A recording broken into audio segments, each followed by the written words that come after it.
Doctor Yunus যে তো ভালো, ওনার কিছু উপদেষ্টা আছে কালচার, ওনার কিছু উপদেষ্টা আছে কালচার, চোর বাটপাত, এদেরকে আমরা চাই না। যদি ডাক্তার ইউনূস যদি আমাদের দাবিগুলো মাইনা নেয়, সহায় সম্মানে আমরা চলে যাব, আমরা ওনাকে শ্রদ্ধা করি।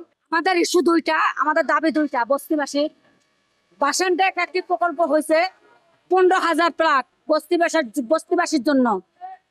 এখানে যখন এই প্রজেক্টটা তৈরি হয় তখন আমরা জায়গা বস্তিবাসী সবাই ছেড়ে দেওয়া হয়েছে। এখনকার দেখেন বস্তিগুলো আগুন লাগানো হয়, পেকু দিয়া ভাঙ্গা হয়, কোনো বস্তিবাসী এটা দেখে না, যা আছে সব নষ্ট করে লায়। কিন্তু আলহাজ আব্দুল রহিম যখন এই প্রজেক্টটা নেয় তখন আমরা ছিলাম, আমরা জায়গাটা আপোষে ছাইরা দিছি। 15,000 প্লাটের ভিতরে 800 প্লাট নির্মাণ হওয়ার পরে উনি প্লাটে লোক উড়াইছিল। উড়ানোর পরে 2010 সালে ওনাকে বের করে দেওয়া হয়েছে। কিছু আওয়ামী লীগ সন্ত্রাসী দলেরা বাইর করছে এক কাপড়ে, উনারে এক কাপড়ে বাইর করে দেওয়া হয়েছে। উনার পরিবার মায়ের দূর কইরা উনার ওয়াইফের চুল পাশে ধরে মায়েরা টাইনা সিঁড়ি দিয়ে নামাইছে। উনি আজও পর্যন্ত প্রতিবন্ধী। আমরা বহুত দীর্ঘদিন ধরেই আমরা অনেক জায়গায় যাওয়া, আন্দোলন করা, এমনকি স্বরাষ্ট্রমন্ত্রীর বাসায় এমনকি 10 বার গেছি, কোনো আশ্বাস দেয় না। এমপি ফারুকের বাসায় আমি জিয়াসমিন গেছি, আমারে সুজন শোকের গান শোনায়। আমরা গেছি আমাদের আবদার নিয়া, উনি আমার মাথা দিয়ে সুজন শোকের গান শোনায়। তখন আমি কথাটা ধরা দিছি যে আপনার কাছে আমি এগুলো শুনতে আসি নাই, আমি আসছি আমাদের বস্তিবাসী দাবি নিয়া। তখন ধরা উনি বলতেছে জিয়াসমিন আমি ওই প্রজেক্টের মাঠে যাইয়া তুমগো বস্তিবাসী নিয়ে বসবো, কিন্তু উনি যায় নাই, উনি মারা গেছে। আল্লাহ উনার ব্যস্ত নসিব করুক। যারা এই যে স্বরাষ্ট্রমন্ত্রী বাসায় গেছি উনিও আমাদের কোনো একটা আশ্বাস দেয় নাই।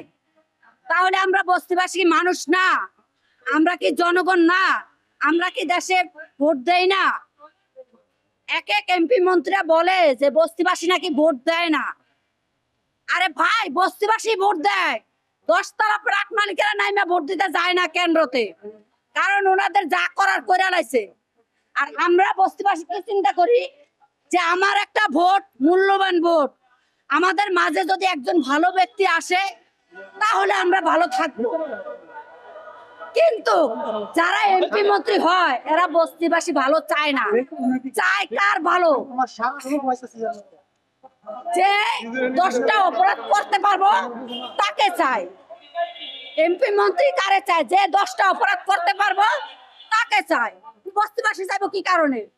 ওদেরকে বলে তোরা যা অপরাধ কর, তোরে যা সাপোর্ট দেওয়ার দিব, কিন্তু আমার চেয়ারটা সরাইস না। আমার চেয়ারটা সরা গেলে আমার চাকরি শেষ। দয়া করে দিব নাকি? আমারে দিব? আমরা বস্তিবাসী আমগো কথা শুনবো? আমি বাসানটেক বস্তি। আর আমরা এখানে যারা আছি, ঢাকা যত মহানগর বস্তি আসে সব বস্তির মানুষ আমরা আহ্বান করছি। আমরা 5,000 পরিবার। আমরা আমাদের দাবি, এই দুইটা দাবি যদি না মানে তাহলে আমরা আরো বড় ধরনের কর্মসূচি দেব। জি, আমরা আওয়ামী লীগ সরকার থাকতে আসতেছি, জানাতে সরকারে কানে ঢোকে না। আর আমরা কি করলে ঢুকবো? ডাক্তার ইউনূস যে তো ভালো, ওনার কিছু উপদেষ্টা আছে কালচার, ওনার কিছু উপদেষ্টা আছে কালচার, চোর বাটপাত, এদেরকে আমরা চাই না।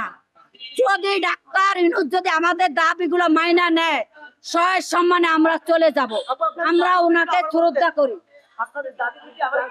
তাই এখানে আলাদা আলাদা কিভাবে বলবো?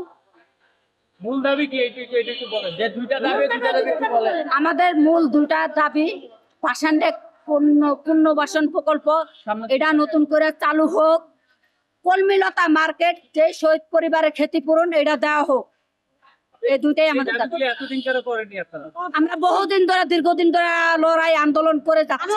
আমি আপনারা একটু আগে বলছি, প্রেস ক্লাবে মিটিং করছি, ভিতরে মিটিং করছি, রাজপথে মিটিং করছি, স্বরাষ্ট্রমন্ত্রী বাসায় ঘেরাও দিছি।